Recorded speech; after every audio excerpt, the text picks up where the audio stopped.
Today's My Thoughts Monday is brought to you by GymAware, the leading tool when measuring performance in the weight room. Guys, VBT is all the craze right now. It's a hot, sexy topic, although it's something that's been around for a while. And the man who wrote the book on velocity-based training, Brian Mann, has called the GymAware the Rolls Royce when it comes to velocity measuring devices. Guys, the ability for you to shoot all your information right up into the cloud and store it right away is enough for me right there to make sure that this is something that I had in my weight room. Putting things together with instant feedback as to how the reps are being performed. On top of that, with the x-axis correction, so you don't have to necessarily worry about direct positioning when you're performing the exercises. Tying that in with the visualization of everything and the ability to allow the athletes to compete. Make this an absolutely stellar tool and something I couldn't recommend you having in your weight room enough. Hop on over to kinetic.com.au today and see everything that they have to offer. Hey everybody, if you enjoy the podcast and the content it provides, be sure to hop over and check out the community. The community is an exclusive members website that is just an extension of what we do here in July at the Central Virginia Sport Performance Seminar.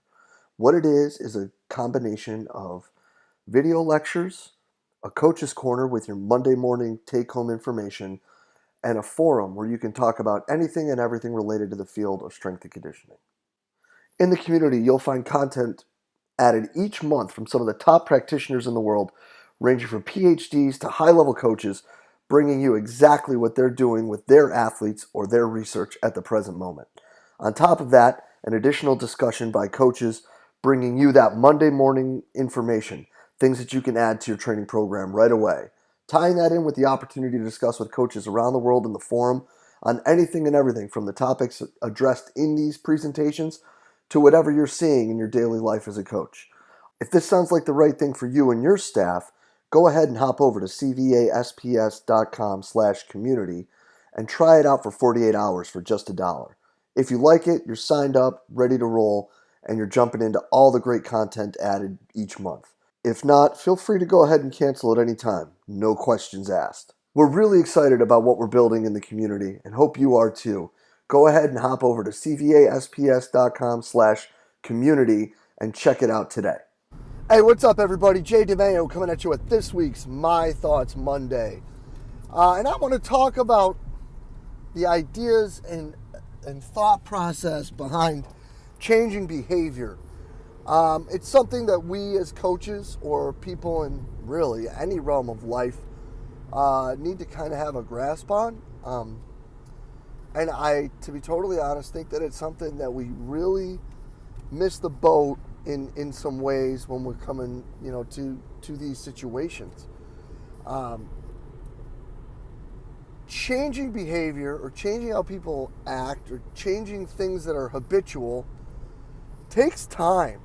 And it takes investment, and it takes constant reminders, and it takes some strength, not just from the people who are trying to implement the change and make the impact, but those that are being impacted upon as well, because, they're the ones that are going to have to fight going back to, quote unquote, the way things used to be. So when we sit here, right, and we do things for a weekend, or we take teams to a class, or we bring one person in to do something, and we're not taking notes, and we're not, looking and evaluating what's going on, and we're not making assessments and adjustments ourselves with what is being taught and shown and demonstrated, well, then what are we doing? We're really just wasting our time, right? It looks really cool that we have this awesome yoga instructor that we get to bring in. And she does an absolutely fantastic job. But we stop using her in season because of the only time we could bring her in is in the morning and this and that. And now you look at the guys, 6-7 months removed, and we're pretty much back to ground zero when it comes to the work that we did with that. Well, maybe what I should have been doing was being in better communication with her and taking notes and putting things together that she, as the expert, would say this group as a whole should probably be doing this multiple times a week in order to, at the very least, continue to hold on to or maintain the improvements that were done in the off season. But I didn't. And now all of us are really bad at it again. The same can be said for a multitude of things. When you're trying to change behavior or something that's habitual, like eating habits. Eating habits aren't going to change overnight. It's not like all of a sudden you're going to talk to an 18 to 22-year-old and you're going to be like, all right, so now you need to get 5 to 7 servings of vegetables every day or else. And you're only going to eat lean protein or else. Or else what? Like those massive alterations to a habit, to a lifestyle, we all know are consistently unsuccessful. That's why they're called eating habits, because it's a habitual type thing. Now, what can we do? Well, we can show them better choices. We can show them better ways they can do these things. And then we can be with them as often as we can, and we can start talking to them about what they're doing, right? That's what we're going to try to do here with it. Is, I'm going to try to eat lunch with these guys as often as possible. And then, like every other week, talk to them about something that they could change. And I say the 5 fruits and vegetables probably mostly because I'm an upstate New York kid at heart, and I'm used to the Wegmans Strive for 5 that they did forever. I don't know if they still do that or not, but just to say strive for 5 servings of fruits and vegetables a day. To go from 0, like a lot of these kids do, to 5 is a pretty big jump. But what if we start at like 5 during the week, 7 during the week, 8 or 9 during the week, and slowly keep adding in? Not substituting, adding. Because as we also know, we probably, for the most part, there are always, those that are outliers or need individual plans. But for the most part, 18 to 22-year-old student athletes don't eat enough as is, and we know that. So adding a serving or 2 of vegetables a day isn't going to obviously have a huge caloric impact, but it's a start. And it's going to give them something that they normally weren't getting, right? So maybe something like that. Maybe adding in like a good snack throughout the day. Talking to them about things like that.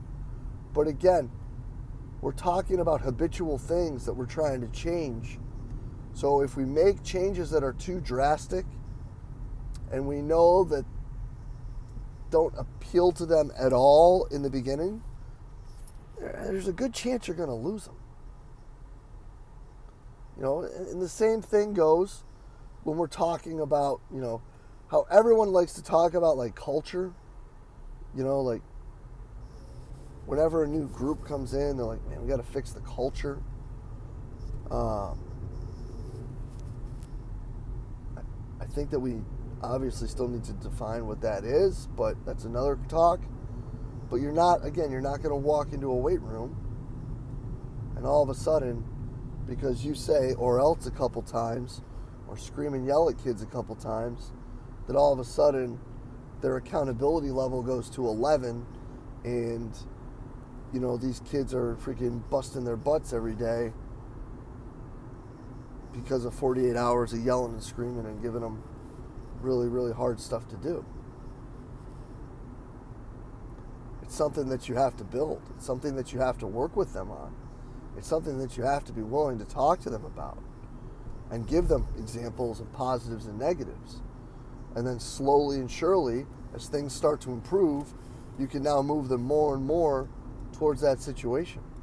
I think Andrew Althoff's presentation from the seminar, I want to say it was 2014, where he talked about, just that as they were building culture, or as they were starting to build the work ethic and accountability levels and the commitment to football that they were working on down there, they had to switch, their conditioning and speed training days, because they were worried, since there was a lot of, social activity going on, that these student athletes would come in on Monday and pop a hammy because they were doing speed work. To me, that's genius. To me, that's being an awesome coach. Because one, you're now putting them in a position where they're going to be more successful. Two, they're going to learn that you really do have their best interest for them. And three, it allows you time to maybe not get the, adaptation in the perfect sense that you would like, but it allows you time now to teach them, to show them what those words mean, to show them what's expected, to teach them the good and the bad that comes with it. All of that stuff is so important, and it doesn't just show up overnight.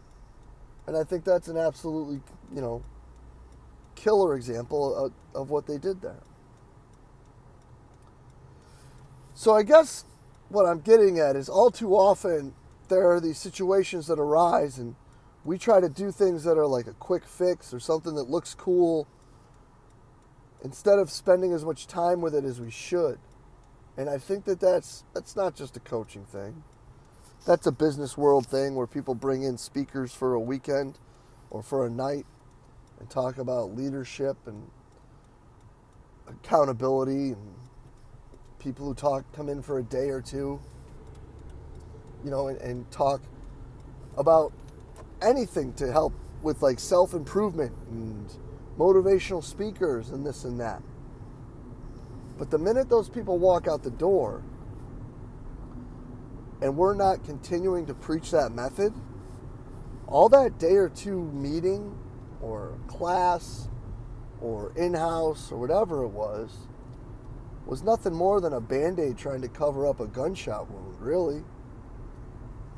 I mean, I know that that's kind of a sensitive topic at times to talk about that, but I mean, it really is. We're just trying to kind of duct tape the problem instead of fixing it. So take the time. Take a step back. And know that what you put in the front end is going to be worth it in the long run. Or at least I hope so, man. Because it's a lot of work to put in if it doesn't. Would love to hear your thoughts, though. Questions, comments, whatever it may be. Ways you've done it. Ways that have worked. Ways that haven't worked. Anything. What can we do to be better to the people? To help teach them better? To help build things better? And to help change behavior that may not be in the best interest of that individual person. I appreciate y'all for taking the time to listen to this today. And I truly am grateful for everything that y'all do for us here at Central Virginia Sport Performance. We'll be back next week with another My Thoughts Monday. We'll see you then.